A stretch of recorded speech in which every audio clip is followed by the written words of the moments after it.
गतकाली विलंबित राति पीपीएल सार कारखाना जड़े युवक मृत्यु घटवा नहीं परिवार लोकों पक्षर कंपानी गेट सम्मुखें धारणा दि जाता देखा फल पीपीएल कारखाना भितर को जीवा आसवा संपूर्ण ठप हो जाइए। उक्त युवक जनक रंगियागढ़ रमेश लेंका बोली जनापड़ी। से ठिका संस्था आरकेएस अधीन जिप्सम प्लॉटर सुपरभाइजर भाव कार्य करुले। तेज वर्तमान मृत्युर कारण अस्पष्ट रही।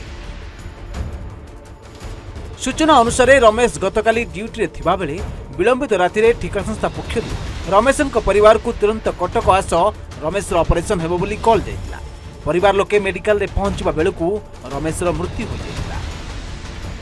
यासह रमेश मुंडरे गभीर आघात लागितिबा परिवार लोके देखिबाकु पाइथिले। तेबे ए नै परिवार लोके रमेश मृतदेह को आनी क्षतिपूरण दाबी रे पीपीएल गेट सम्मुखें धारणा दैछन्ति।